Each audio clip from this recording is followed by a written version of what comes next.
அன்பு நேயர்களே வணக்கம். இன்றைக்கி பதிவில் என்ன பார்க்கலாம் அப்படின்னா, 10ஆம் வகுப்பு உரைநடை உலகம் இயல் 2 கேட்கிறதா என் குரல் அப்படின்னு காற்று நம்மளோட பேசுகிற மாதிரியான ஒரு பாடப்பகுதி கொடுத்துருக்காங்க. பாருங்கள்.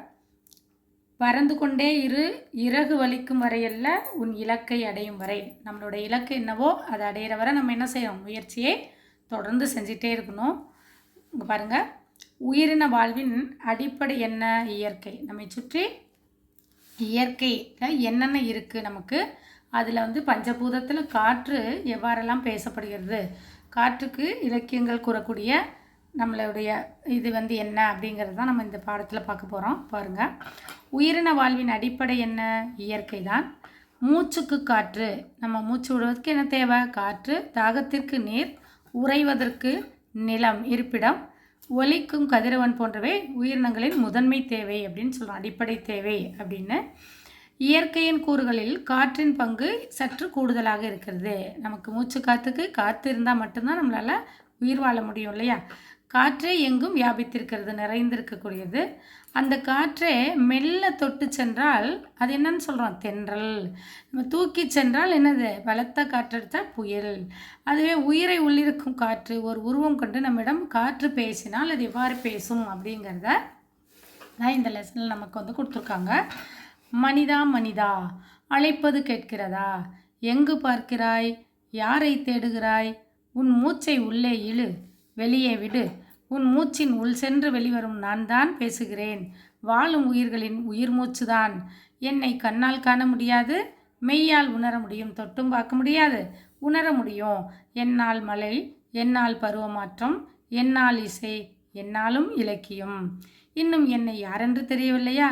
நான் தான் காற்று அப்படின்னு சொல்லி காற்று நமக்கு ஒரு புதிர் போட்டு தன்னை அறிமுகப்படுத்தி கொள்கிற மாதிரி கொடுத்துருக்காங்க. பாருங்கள், தொல்காப்பியர் உலகம் என்பது 50 பூதங்களால் ஆனது அப்படின்னு சொல்கிறார். பஞ்சபூதங்களால் ஆனது அப்படிங்கிறாரு. அவற்றில் ஒன்றாக என்னது? காற்றையும் நிலம் நீர் காற்று சொல்கிறோம் இல்லையா? அப்போ காற்றையும் என்றையும் ஒன்றாக சேர்த்தது எனக்கு பெருமையே அப்படின்னு சொல்லி தொல்காப்பியரே சொல்லியிருக்கிறாரு அப்படின்னு பெருமைப்படுது காற்று. இப்போ ஒவ்வொரு இதுலேயும் நான் எவ்வாறு வியாபித்திருக்கிறேன், எவ்வாறு உங்களுக்கு உதவியாக இருக்கிறேன் அப்படின்னு சொல்லி சொல்லுது. பாருங்கள், உயிராக நான் அப்படின்னு சொல்லி ஒரு தலைப்பு கொடுத்துருக்காங்க. உயிராக நான், பல பெயர்களில் நான், 4 திசைகளில் நான், இலக்கியத்தில் நான், முன்னீர் நாவாய் ஓட்டியாக நான், மழை தருவேன் நான் அப்படின்னு சொல்லி, நான் தடம் பதிப்பேன், ஆற்றலாக நான் அப்படின்னு சொல்லி ஒரு 7-8 தலைப்பில் நமக்கு கொடுத்துருக்காங்க. இப்போ ஒவ்வொரு தலைப்பிலையும் பாடல் வரிகள் வருது. இதிலேருந்து வினாக்கள் அதிகமாக வரலாம். இன்புக்கிலேருந்து கேட்டாங்கன்னா இதிலேருந்து வரலாம். அந்த பாடல் வரி எப்படி நம்ம எந்த இலக்கியத்திலேருந்து வந்திருக்குது அப்படிங்கிறத எளிமையாக மனசில் பதிகிற மாதிரி சொல்கிறேன், கவனிச்சுக்கோங்க. உயிராக நான் அப்படின்னு சொல்லி தலைப்பில் பாருங்கள், உங்களின் இயக்கத்தை, உலக உயிர்களின் இயக்கத்தையும் தீர்மானிப்பது எது? காற்றின் இயக்கம்தான், என் இயக்கம்தான் அப்படின்னு சொல்லுது. அதனால தான் என்ன சொல்கிறாரு? மூல மந்திரம், இதை ஞாபகம் வச்சுக்க. திருமந்திரத்தில் சொல்கிறாரு, உடலை வளர்த்தேன் உயிர் வளர்த்தேன்னு சொல்கிறார் இல்லையா? திருமூலர் திருமந்திரம், மூல மந்திரம் அப்படின்னு ஞாபகம் வச்சுக்க. மூச்சு பயிற்சியை உடலை பாதுகாத்து வாழ்நாளை நீடிக்கும் அப்படின்னு சொல்லுது யார்? திருமூலர். எந்த இதில்? திருமந்திரம், மூல மந்திரம் அப்படின்னு ஞாபகம் வச்சுக்கோங்க. மூச்சு பயிற்சி மூல மந்திரம் அப்படின்னு ஞாபகம் வச்சா திருமூலர் திருமந்திரத்தில் சொல்கிறாரு. இது ஒரு மதிப்பெண் வினாவில் கேட்கலாம். பிற்கால ஔவையார் தன்னுடைய குரலில் வாயு தாரணை என்ற அதிகாரத்தில் என்ன சொல்கிறார்? வாயு வழக்கம், வாயு தாரணை ஞாபகம் வச்சுக்கோ. வாயு வழக்கம் அறிந்து செறிந்தடங்கில் ஆயில் பெருக்கம் உண்டாம் அப்படின்னு ஔவையார் குரலில் சொல்கிறாங்க அப்படின்னு சொல்லி காற்றை சிறப்பித்திருக்காங்க இவங்கெல்லாம் அப்படின்னு சொல்லி திருமூலர் திருமந்திரத்திலையும் ஔவையார் வாயுத்தாரணை என்ற அதிகாரத்திலையும் சொல்கிறாங்க அப்படின்னு சொல்லி உயிராக நான் அப்படிங்கிற தலைப்புக்கு கீழே இது 2லேருந்து தான் வினாக்கள் வரும், பார்த்துக்கோங்க சொல்லியிருக்காங்க. அடுத்தது பல பெயர்களில், நமக்கெல்லாம் ஒரு பெயர், ஆனால் காற்றுக்கு எத்தனை பேர் இருக்குது அப்படின்னு பாருங்கள். பல பெயர்களில் நான் வழங்கி வருகிறேன் அப்படின்னு சொல்லுது காற்று. காற்றுக்கு வலி, இந்த வலி, தென்றல், புயல், சூறாவளி என பல பெயர்கள் அழைக்கப்படுகின்றேன்.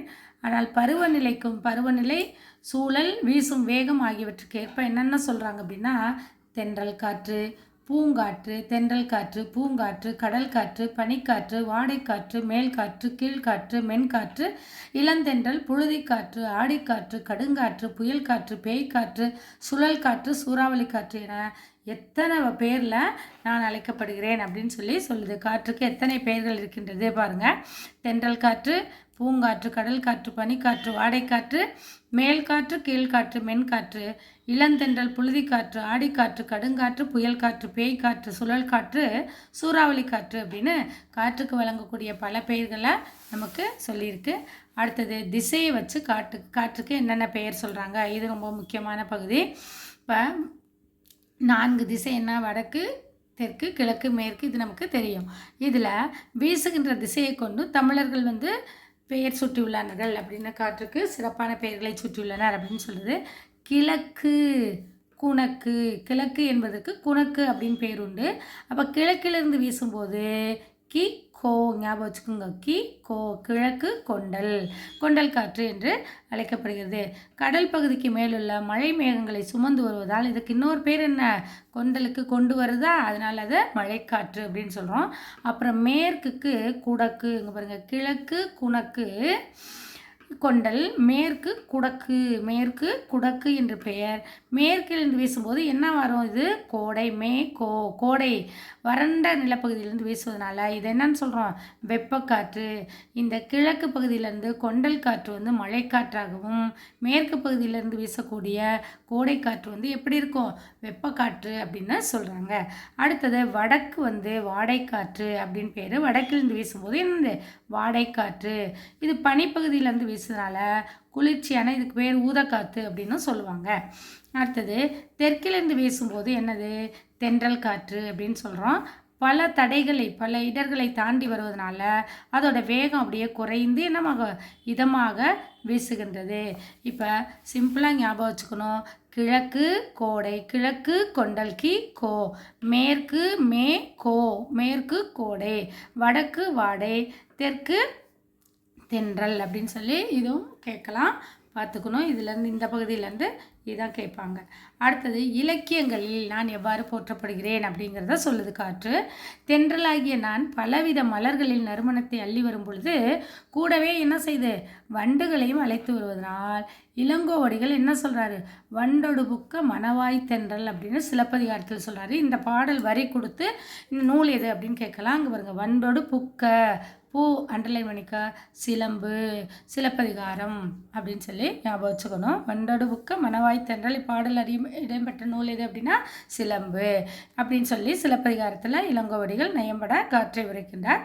அடுத்தது பலப்பட்டடை சொக்கநாத புலவர் எழுதிய பத்மகிரிநாதர் தென்றல் விடுத்தூது என்ற சிற்றிலக்கியத்தில் என்ன சொல்கிறாங்க, பெண் ஒருத்தி சொல்கிறா, தமிழை தூது போடுறதாக, நந்தமிழும் தன்பொருணை நன்னதியும் சேர்பொறுப்பில் செந்தமிழின் பின்னுதித்த தென்றலே. அப்போ தென்றலேன்னு இருக்கா, அப்போ இது என்ன தூது, தென்றல் விடு தூது. தூதுக்கு 10 பொருள்கள் அனுப்புகிறாங்க, தென்றலும் ஒரு பொருள். என்னை தூது செல்ல என்னை அன்போடு அழைக்கிறாள் அப்படின்னு சொல்லி காற்று சொல்லுது இலக்கியத்தில். இப்போ இங்கே வண்டோடு புக்கு அப்படிங்கிறது சிலப்பதிகாரம், தென்றலேன் முடியறது இது பத்மகிரிநாதருடைய தென்றல் விடு தூது அப்படின்னு சொல்லி இலக்கியங்கள்லையும் காற்று பேசப்படுகிறது அப்படின்னு சொல்லி காற்று சொல்லுது. அதுக்கப்புறம் கண்ணதாசன் பாட்டு பாருங்கள், நதியில் விளையாடி கொடியில் தலை சீவி நடந்த இளம் தென்றலே அப்படின்னு சொல்லி திரையிசை பாடல்லையும் என்னைய பயன்படுத்தியிருக்காங்க அப்படின்னு சொல்லி, நீங்கள் இடம் பிடித்திருக்கிறேன் அப்படின்னு சொல்லி காற்று நமக்கு செய்தியை சொல்லுது. இலக்கியத்தில் நான் அப்படிங்கிறதுல சிலப்பதிகாரத்திலையும் தென்றல் விடு தூதுலையும் மட்டுமல்லாமல் திரையிசை பாடல்கள்லையும் காற்று பயன்படுத்தப்பட்டுள்ளது அப்படின்னு சொல்லி காற்றின் பெருமையை கூறப்பட்டுள்ளது அப்படின்னு சொல்லி சொல்கிறாங்க. அடுத்தது முன்னீர் நாவாய் ஓட்டியாக அப்படின்னா, முன்னீர்னா என்னது, ஆற்று நீர், ஊற்று நீர், கடல் நீர். அப்போ நாவாய் ஓட்டியாகவும் நான் பயன்படுகிறேன். அந்த காலத்தில் காற்றின் திசையை கொண்டு தான் பாய்மர கப்பல்லாம் செலுத்தினாங்க வணிகத்துக்கு அப்படின்னு சொல்லி சொல்கிறாங்க. பழங்காலத்தில் கடல் கடந்த பயணங்கள் அனைத்துமே எதனால் பயன்படுத்தியது, காற்றாகி என்னால் இயக்கப்பட்ட பாய்மர கப்பல்கள் தான் நிகழ்ந்தன அப்படின்னு சொல்கிறாங்க. நளியிரு முன்னீர் நாவாய் ஓட்டி வழி தொழில் ஆண்ட உறவோன் மருக கலியியல் யானை கரிகால் வளவ அப்படின்னு சொல்லி இங்கே சொல்கிறாங்க. இது பாடல் இடம்பெற்ற நூல் எது அப்படின்னு சொன்னால் புறநானூறு. நளியிரு முன்னீர் நாவாய் ஓட்டி வழி தொழிலாண்ட உறவோன் மருக கலியியல் யானை கரிகால் வளவனை பற்றி சொல்கிறது புறநானூற்று பகுதி புறநானூறு அப்படின்னு சொல்லி ஞாபகம் வச்சுக்கோங்க. கரிகால் பெருவளத்தானே புகழ்ந்து பாடிய பாடலில் சங்க கால பெண் யார் அப்படின்னா யார் பாடினா அப்படின்னு கேட்பாங்க. வெண்ணி குயத்தியார். வலி அப்படின்னு எதை குறிப்பிட்டு சொல்கிறாங்க? வலி அப்படின்னா காற்று அப்படின்னு சொல்லி சொல்கிறாங்க. இப்போ முன்னீர் நாவாய் ஓட்டியாக, அதாவது கப்பல் செலுத்துவதற்கு நான் பயன்பட்டேன் அப்படின்னு காற்று தன்னை பற்றி பெருமையாக கூறுகிறது. அடுத்தது மழை தருவேன் அப்படின்னு சொல்லுது. ஆமாம், காற்றினுடைய வேகத்தை கொண்டு தான் நமக்கு மழை பெறுகிறோம். நான் பருவ காலங்களில் மேகத்தை கொண்டு வந்து மழையை தருகிறேன். உங்களுக்கு மழை பெறுவதற்கு முக்கிய காரணம் இது. நான் மழை பெறுவது காற்று.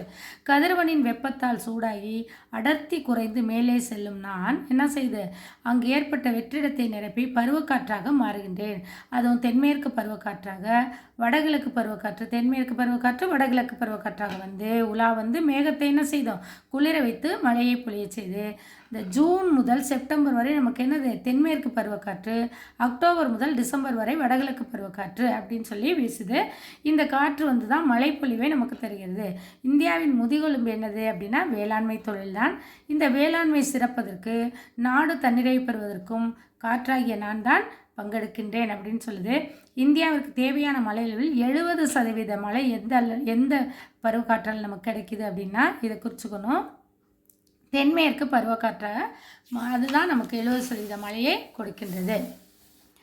அடுத்தது பாருங்கள், தெரியுமா அப்படின்னா குளோரோஃப்ளோரோ கார்பன் CFC அப்படின்னு சொல்கிறோம் இல்லையா? அது ஒரு மூலக்கூறு என்னென்னா 1,00,000 ஓசோன் மூலக்கூறுகளை வந்து சிதைத்து விடுகிறது. அதெல்லாம் நம்ம பயன்படுத்தக்கூடிய ஃப்ரிட்ஜு ஏசியால் வருது அப்படின்னு சொல்கிறாங்க.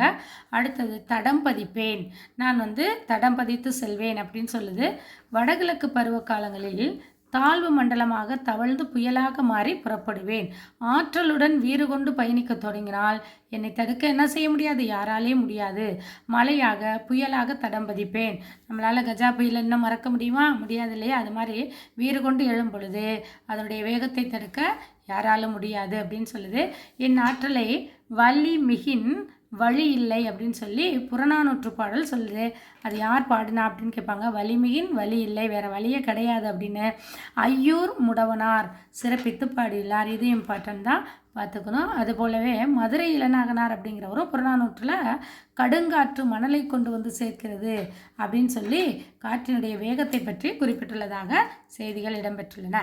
அடுத்தது பாருங்கள், ஆற்றலாக எவ்வாறு நான் உயிர் வழி தந்து உயிர்களை காக்கின்றேன். ஆமாம், காற்று நமக்கு ஆக்சிஜன் தருகிறது. மூச்சுக்காற்று தாவரங்களின் ஒலி சேர்க்கையில் உணவு உற்பத்திக்கு என்ன செய்யுது? பயன்படுது.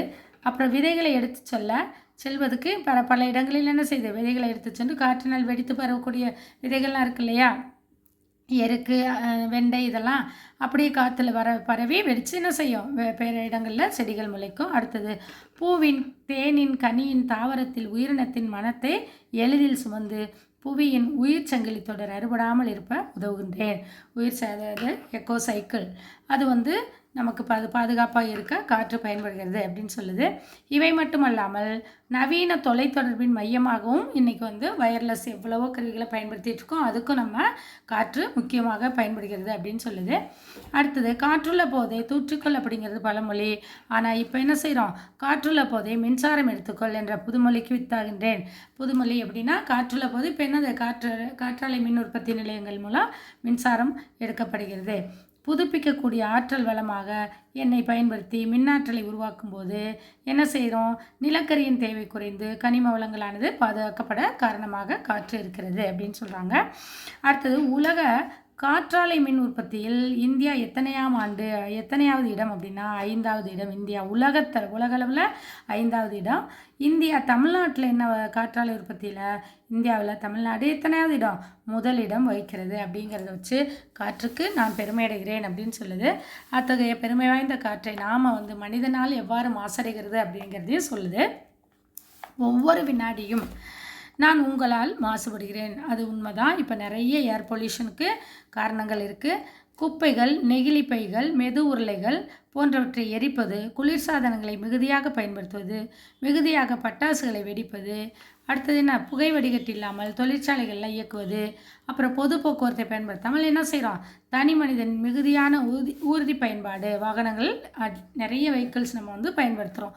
அப்புறம் வானூர்திகள் வெளியிடக்கூடிய புகை, இது எல்லாமே என்னது, எல்லா செயல்பாடும் மனிதனால் நடக்கக்கூடியது தான் ஏர் பொல்யூஷனுக்கு, காற்று மாசடைய முக்கிய காரணமாக இருக்கின்றது அப்படின்னு சொல்கிறாங்க. இதனால் என்ன நோய்கள் வருகிறது அப்படின்னா, கண்ணெரிச்சல், தலைவலி, தொண்டைக்கட்டு, காய்ச்சல், நுரையீரல் புற்றுநோய், இலைப்பு நோய், வீசிங் சொல்கிறோம் இல்லையா, இதெல்லாம் வர்றதுக்கு மனிதனுக்கு காரணமாக அமைவது காற்று தூய்மைக்கேடு தான்.